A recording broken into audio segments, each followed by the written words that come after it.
नमस्कार दोस्तों, स्वागत है आपका जॉ द टॉक चैनल में। और आज की इस वीडियो में हम बात करने वाले हैं कि ब्रह्मचर्य के बारे में मिथ्या बातें जो आपको सुननी नहीं चाहिए और इन पर आप कंसंट्रेट मत करें, इन पर आप फोकस मत करें और अपने ब्रह्मचर्य का पालन करें।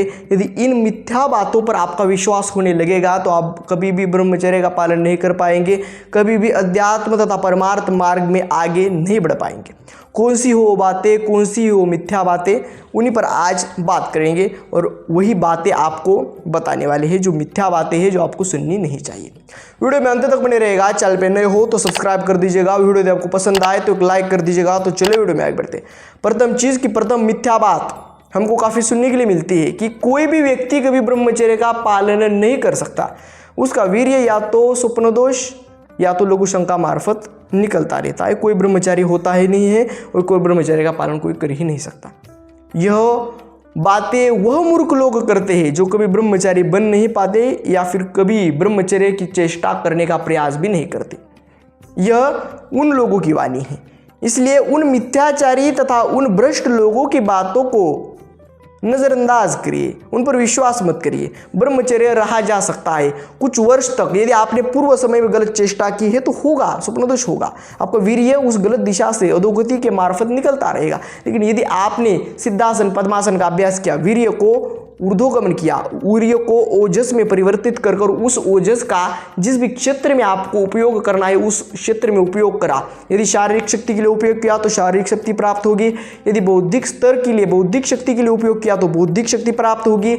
यदि आपने अपने अध्ययन के लिए, अपने अभ्यास के लिए या फिर जो भी आप करना चाहते हो, जो भी आपकी कला हो या फिर पढ़ना चाहते हो, यदि आप म्यूजिक सीखते हो तो म्यूजिक की आपकी कला हो या फिर बहुत सारे बहुसंख्य विभिन्न प्रकार की कलाएं हैं, विभिन्न प्रकार के कार्य है, जिस भी कार्य में उस ओजस को यानी उस वीर्य शक्ति को लगाओगे उस क्षेत्र में, उस दिशा में विजय होती चली जाएगी।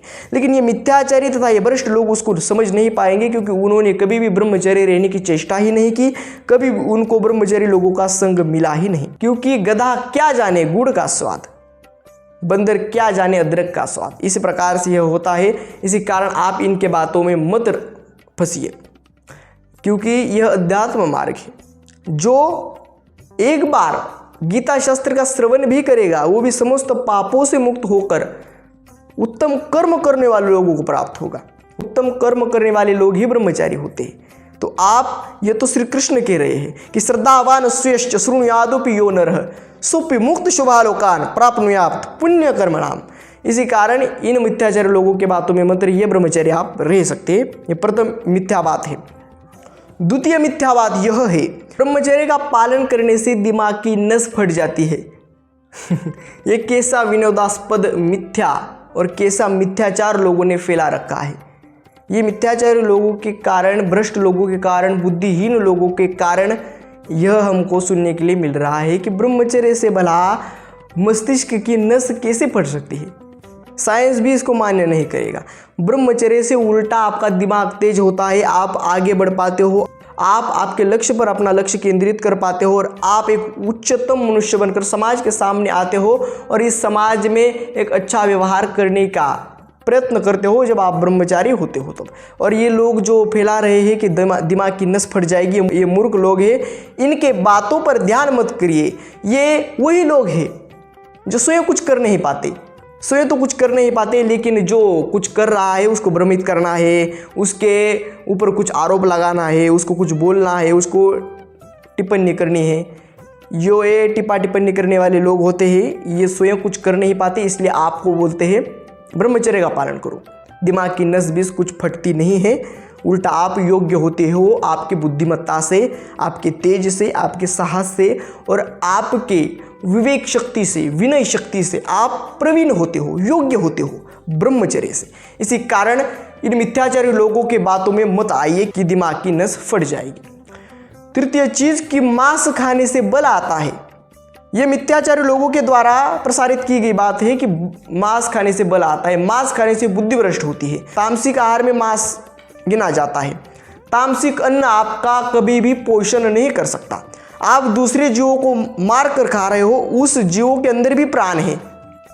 श्री कृष्ण गीता में कहते हैं कि जो मुझ में प्राण है वो ऑल लिविंग थिंग्स में प्राण है, यानी सभी सजीव जनों में वह प्राण बसते हैं। जो पार्थ तुम में है हर एक चीज़ में है, हर एक मनुष्य में जो प्राण है, वही चींटी में, वही मुर्गे में, वही बकरे में, वही गाय में, वही भैंस में, और उन्हीं को काट कर खाओगे तो दुर्गति नहीं होगी तो क्या होगा। ट्रेन में कहीं आग लग जाती है, कभी गाड़ी को आग लग जाती है, ऐसे ही भून रहे हो। क्यों? क्योंकि आपने भी वह कर्म किया है और आपको भी वही कर्म भोगना पड़ेगा। किसी भी जीव की, किसी भी निर्बल जीव की हत्या कर कर उसको खाना काफ़ी बड़ा अपराध है। ये नहीं होना चाहिए, ये नहीं करना चाहिए। हर एक जीव पर दया, प्रेम और सहानुभूति तथा सहिष्णुता आपको दिखानी चाहिए। जहाँ धर्म की बात हो वही हिंसा होनी चाहिए, जहाँ अधर्म हो वहाँ हिंसा नहीं। और ये अधर्म का कार्य कर कर आप खा रहे हो, आपकी बुद्धि भ्रष्ट हो जाएगी, शरीर पुष्ट नहीं होगा, शरीर फूलेगा, मसल्स फूलेंगे, लेकिन होगा क्या कि दुर्गति होगी। यमराज के सामने जाकर बॉडी नहीं दिखाओगे, यमराज आपको भूनेगा, काल आपको भूनेगा। इसी कारण आपको मैं बता रहा हूँ कि आपको मांस खाने से शक्ति प्राप्त नहीं होगी। मांस मत खाइए, अच्छी चीज़ें खाइए। बियर पीना, मांस खाना, इससे शक्ति नहीं आती, इससे आप भ्रष्ट होते हो और दुर्गति को प्राप्त होते हो। इसी कारण जो मांस खाता है उसकी जितना नीच, दुराचारी तथा मूर्ख इस संसार में कोई नहीं है। यह बात जानी। तीसरी मिथ्या बात कि मांस खाने से बल आता है। चतुर्थ कि भोग में ही सुख है। स्त्री का शरीर भोगने में ही सब कुछ है और भोग में ही सुख है। ऐसा नहीं होता।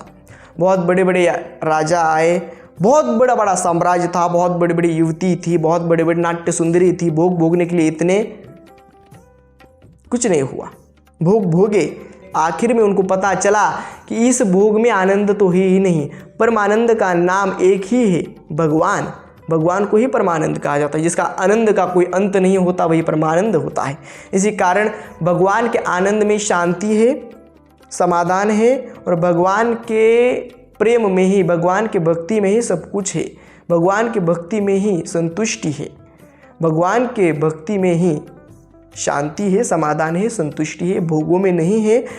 जितना अच्छा स्त्री का भोग भोगोगे उतना अच्छा होगा, भोगों में ही आनंद है। अभी कहाँ भजन कर रहे हो, अभी कहाँ अध्यात्म को जान रहे हो, अभी क्या कर रहे हो। ये जो मिथ्याचारी लोग हैं, जो भ्रष्ट लोग हैं, इनके बातों में मत आइए।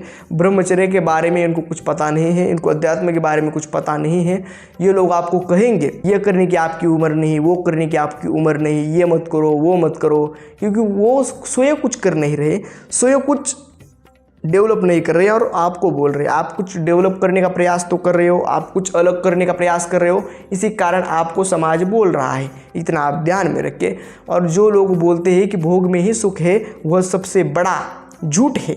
सुख है, टेम्पररी प्लेजर है। उस टेम्पररी प्लेजर के कारण आप स्वयं का पतन कर रहे हो और स्वयं को ही नष्ट कर रहे हो, आपको पता नहीं चल रहा। शारीरिक तथा मानसिक स्तर पर आपकी हानि हो रही है। इसी कारण भोग में सुख नहीं है, परमानंद में ही सुख है।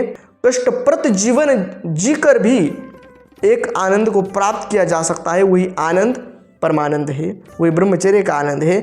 और जो ब्रह्मचर्य से रहता है, जो अध्यात्म के दृष्टिकोण से रहता है, जो शास्त्र विहित कर्तव्य कर्म करता है, श्री कृष्ण कहते हैं कि नियत कुरु कर्म त्व कर्म जायो ह्य कर्मन शरीर यात्रा पिचतेन प्रसिद्धेद कर्मन। अर्थात शास्त्र विहित कर्तव्य कर्म करना ही उचित है। कर्म ना करने की अपेक्षा से कर्म करना योग्य है। कर्म ना करने से तेरा शरीर निर्वाह भी नहीं होगा, इसी कारण कर्म करना ही उचित है। कर्म करिए, कष्टप्रद जीवन जिए, अच्छे कर्म कीजिए और अच्छे कर्म कर कर समाज का और इस सृष्टि का कल्याण करने का भावना रखिए। गलत कर्म मत करिए। और जो लोग आप पर टिप्पा टिप्पणी करते हैं कि ये गलत है, ये भजन गलत है, ये अध्यात्म गलत, अध्यात्म के बल से काफ़ी लोगों ने इस संसार को अंधेरे से दूर कर एक प्रकाश की ज्योति उत्पन्न की है। इसी कारण अध्यात्म को जाने और कभी भी ऐसे दुराचारी तथा मिथ्याचारी, ऐसे भ्रष्ट आचरण करने वाले दुर्बुद्धि और कुबुद्धि के लोगों को मत सुनिए, उनकी राय मत लीजिए, उनके सामने मौन रहिए और स्वयं को कभी भी इस अध्यात्म से बाहर मत निकलने दीजिए। ब्रह्मचर्य अध्यात्म ही आपके जीवन की एक दिशा है।